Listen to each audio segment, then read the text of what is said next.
It's rolled over around 90 degrees. You can see the crater to the left. This is Rome.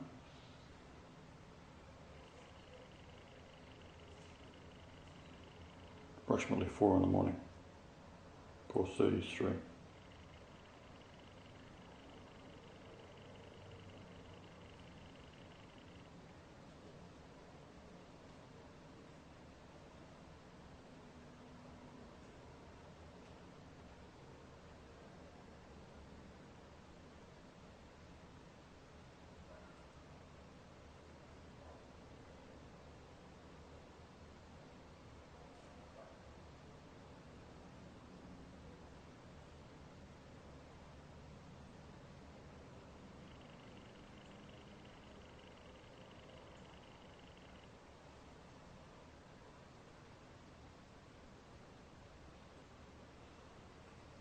This indicates to me that the planets, the dwarf Nibiru, very close. When we started taking this about 60 hours ago, the white impact crater was straight down.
This suggests that the white crater is pointing towards a balance point, perhaps, between the sun,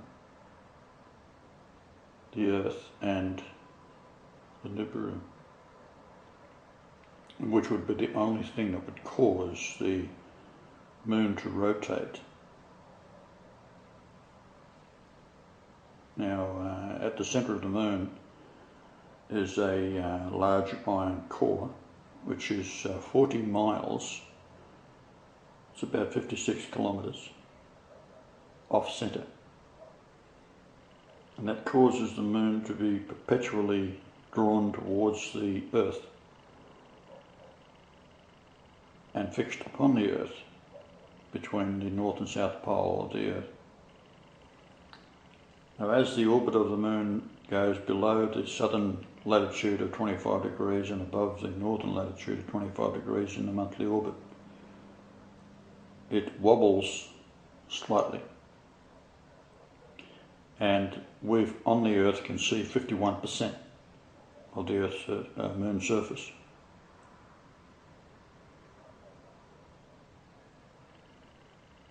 Now, this is a harvest moon. Would indicate to a farmer to harvest in the northern hemisphere.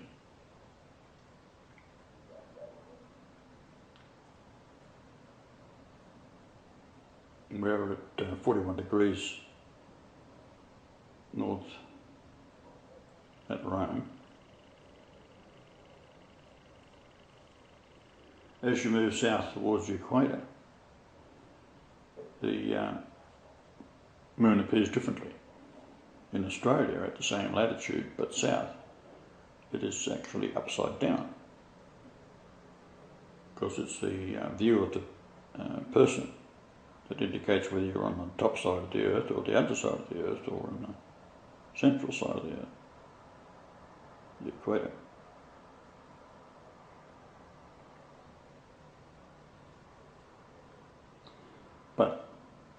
matter where you are on Earth, when the moon goes over, it's always the same way out.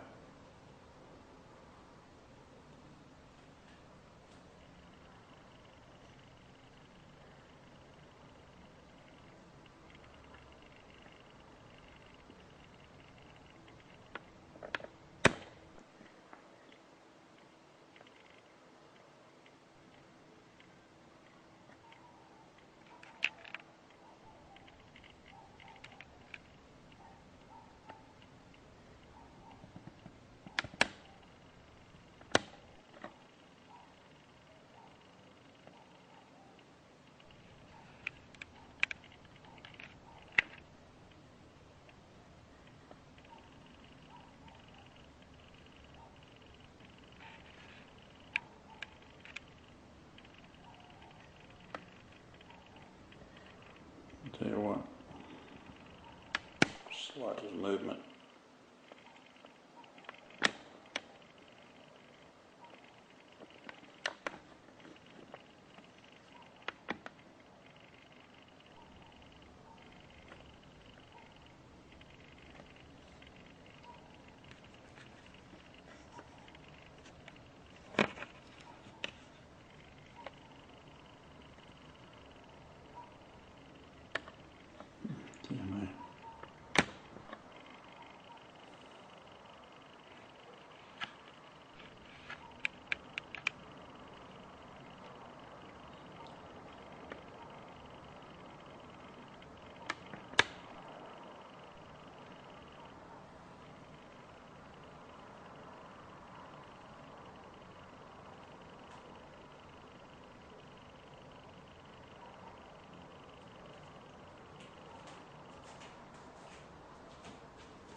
Now there's several unusual things happening at the moment. The belt of Orion, it is pointing eastward and slightly north by maybe 2 or 3 degrees. That is out by about 40 degrees. Beneath the belt of Orion, which is nearly overhead right now, is M42. Now M42 was discovered by a man called Nicholas Deparsek. He used the telescope given to him by Galileo, who on the 7th of January 1610, with his telescope, it was about 3 metres long, 10 feet or so, and had a lens about 12 inches, which is 250 mil at the far end, and he charted the belt of Orion, and M42 wasn't in the sheath. So we can get out something.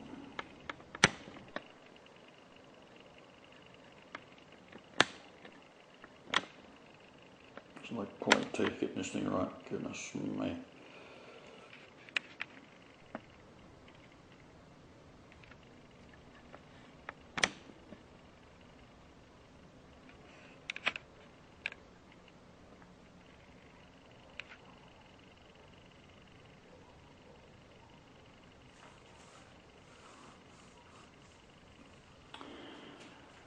So Galileo didn't see this magnificent cluster.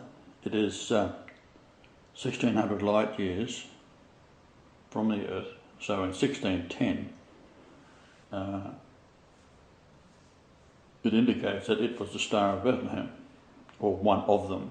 The Star of Bethlehem was also an alignment between Venus and Jupiter. And over the weeks that the Magi followed them from Babylon, the planet Venus slowly overtook Jupiter, and at 8 in the morning over Bethlehem they lined up precisely. Now that's interesting. You see the circle of the moon there, and it's lined up with the crater. Now I'll go out again. Seems to be the easiest way of doing it. And this is actually quite pathetic how poor these tripods are.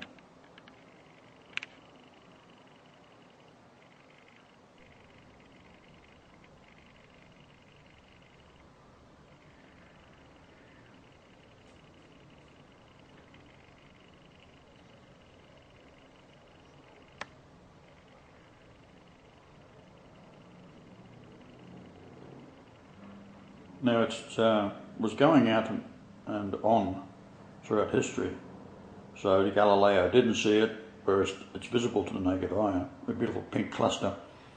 It's called a trapezium. There's at least four stars in it that would be at least the size of the sun. And suddenly, this cluster, which is 8 light years across, goes out, turns off. Then it goes back on again. Now, De Parsec, he reported it to other astronomers, and they couldn't find it. Many years later, it was found again, then it went out again. Presently, it's out. So I would look for it coming back on. Just note that in your little notebook, that it will come back on, and it'll be on a significant date.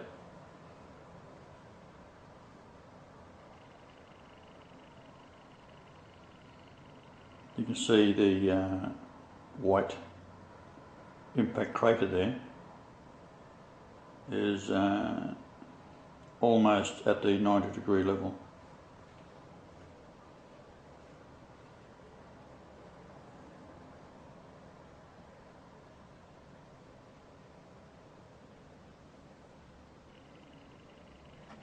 Do it again.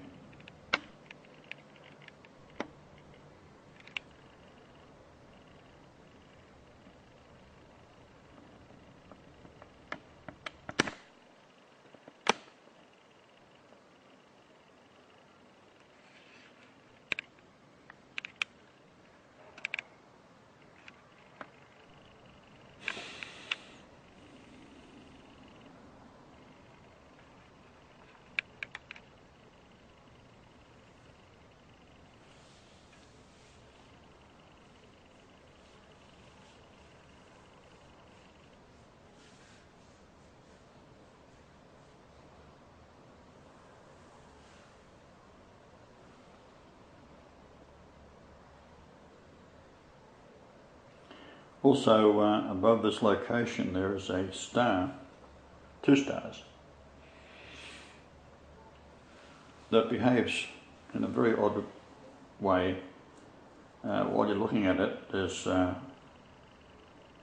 can just discern the star with a smaller star at about 8 o'clock, and a slight gap in between them.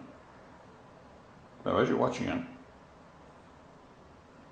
it'll move to the right, it'll go down, it'll move to the left, go up, go on a diagonal, go up, go down, It does it continuously. Stars don't do this, is the whole point.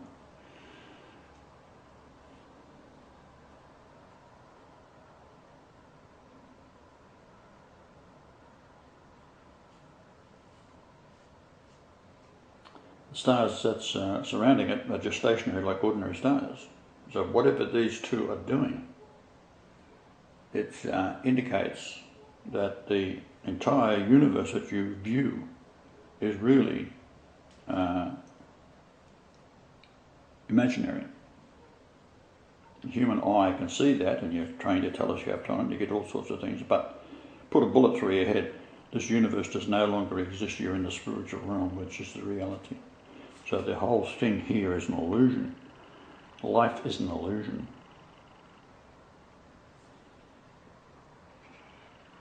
That's why the world order and these dreadful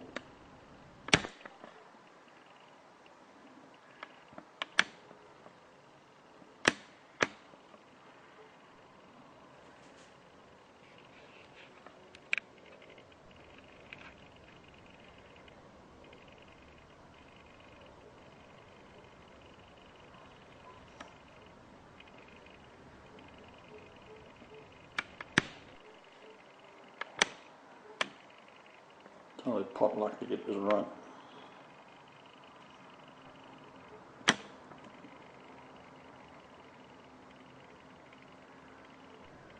The only thing that works good on this particular tripod is the foot pads. They're nice little rubber things. Everything else is loose as crap.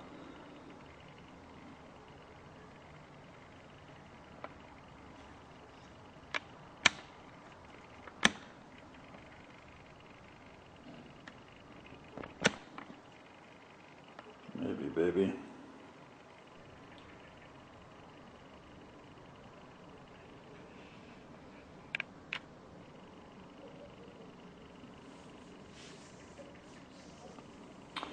Okay, you see the crater is quite prominent. Now the craters on the moon are circular, and some are 222 miles across and perfectly round. This can form only when the molten ball of ejected material out through Antarctica, when Mars bumped into the North Pole of the Earth, displacing the Earth from being 25,000 miles around, reduced by the volume of the Earth, the Moon, as it was bumped out, blasted its way out through Antarctica, forming the Arctic region.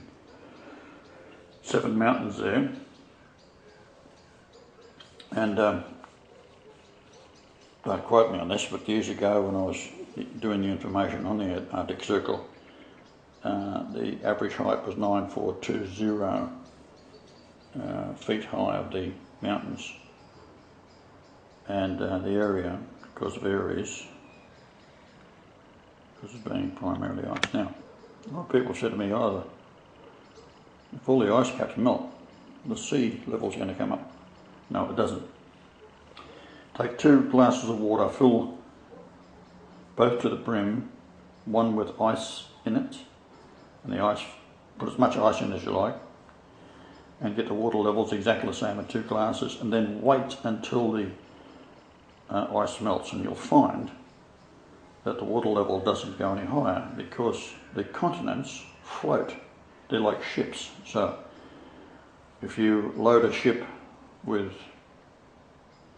ice, it will sink lower in the water. The water doesn't get any higher, the ship gets lower. Then when you get to your port and you want to unload the ice, you do so. The ship comes back up. It makes no difference to the sea level because everything is floating. The continents float on the molten magma.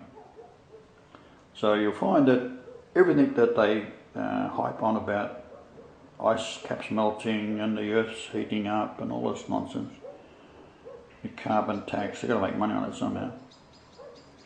In fact, we have crossed over the Milky Way line equatorial line, and if you drain water out of your sink, you'll find that the water is going in the opposite direction than it was several years ago. So if you're in the northern hemisphere, it'll be going opposite. It'll be now going anti-clockwise. And if you're in Australia, in the South Pacific, it'll be going clockwise. Now, if you look closely at the crater, you'll see that there's a pink hue about it. That indicates that it's looking at Nibiru, which is a reddish pink colour.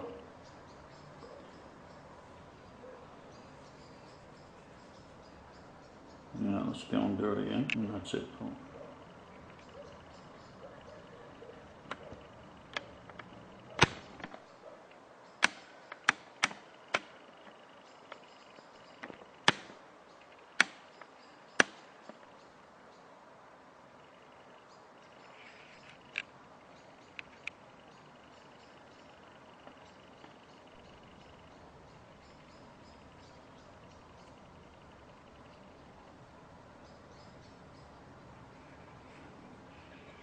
So in other words, the light source that's hitting the moon's surface there, which is normally white,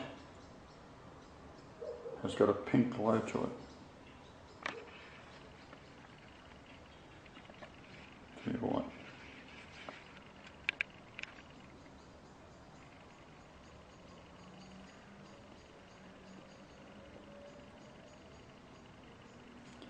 Now,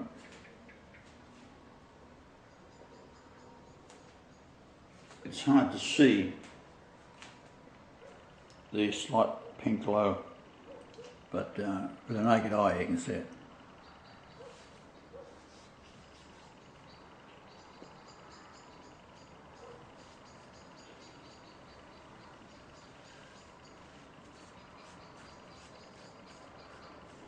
So look for M42 in the sheath hanging off the belt of Orion. As I say, the axis of the Earth is out by about 40 degrees. And this is caused by two factors: the fact that we've gone across the equatorial line of the Milky Way galaxy, and also the approach of the 7 planets and the dwarf sun. You may pick up a bit of a pink glow to it there.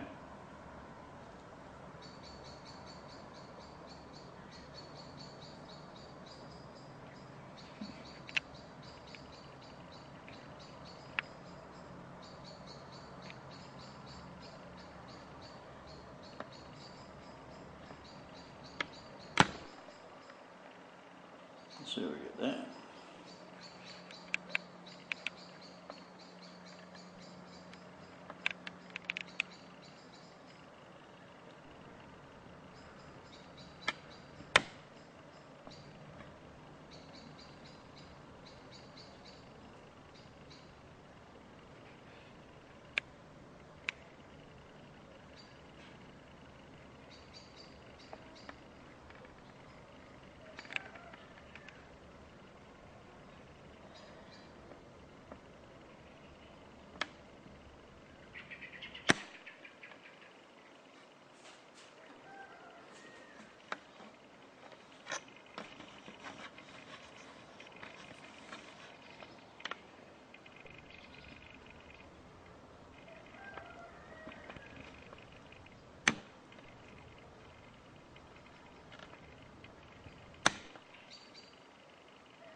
You see around the crater on the left there, a slight pink glow.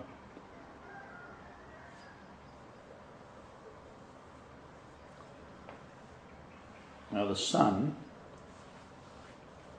is just about to rise, so it's almost a full moon. So when a moon is completely white and there's no crescent or waning moon shadow, the sun is directly in line with the Earth on the other side of the Earth.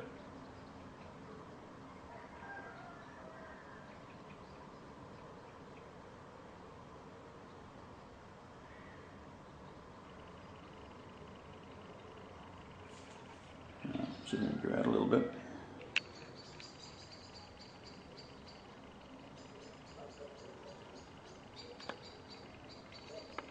So much slop there is in this thing, huh?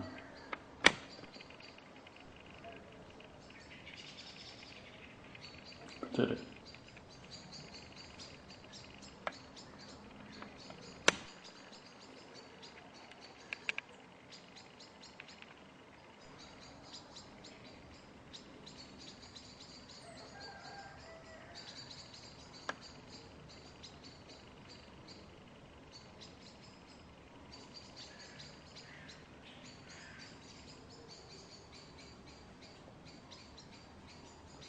Now you see that the moon has rotated slightly.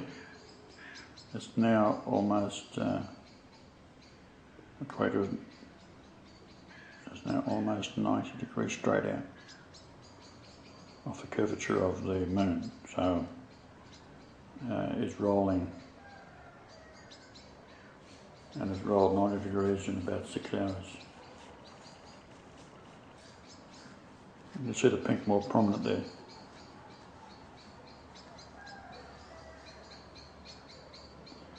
Now, dare I move it again?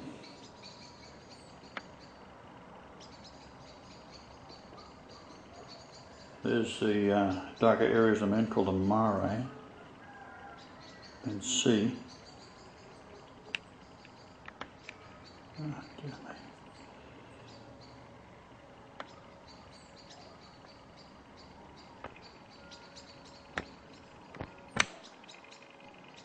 There's the Lucifer bell chiming in the distance from the churches. The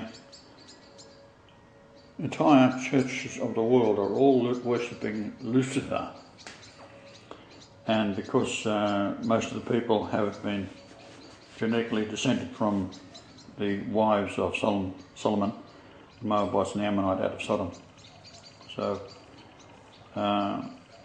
if you see what's going on in MTV and that sort of thing, it is absolutely mind-blowing. It's got the devil written all over it. Absolutely mind-blowing.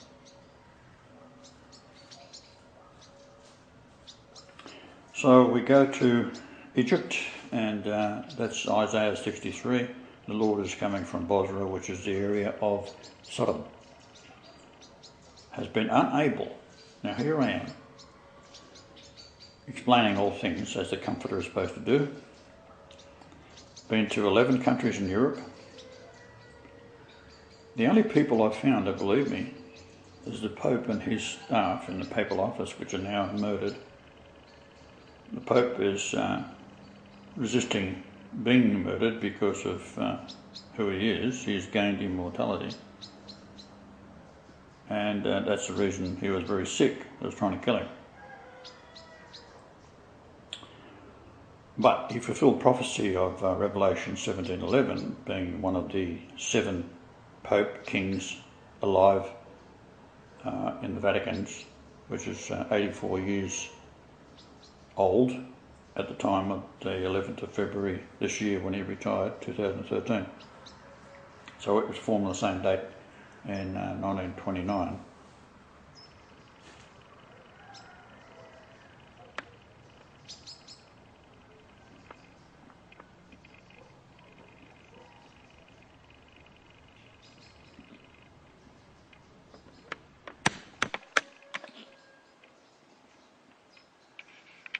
On again.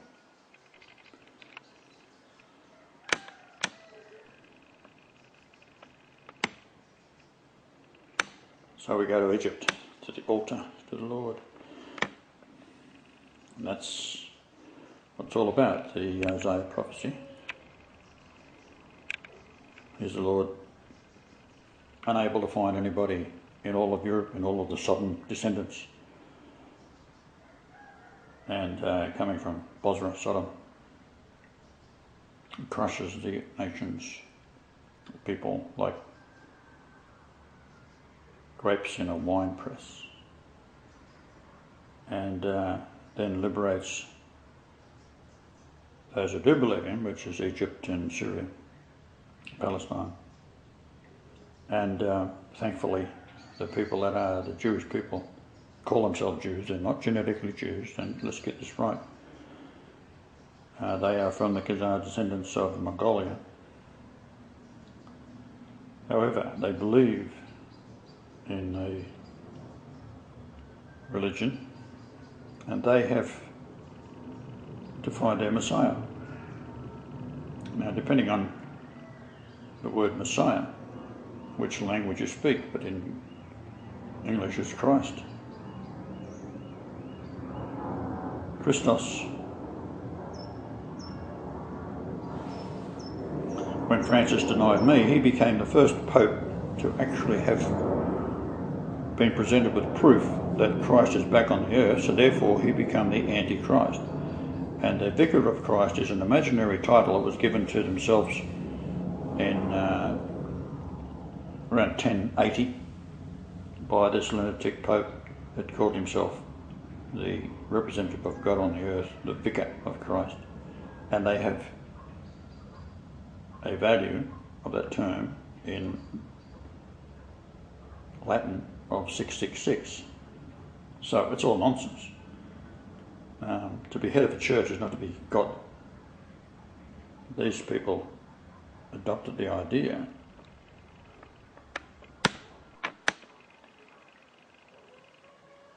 that they were God on the earth, and no matter what the Pope says, that's it. Totally the stupidest idea you could think of.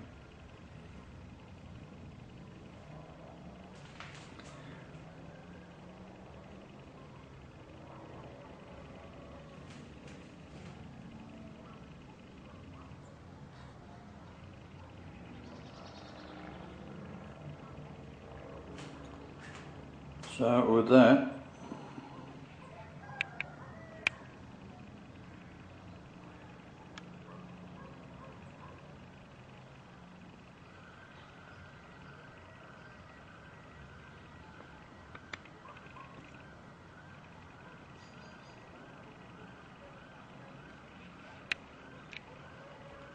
I think we'll leave it there, I think. Hasta la vista, baby.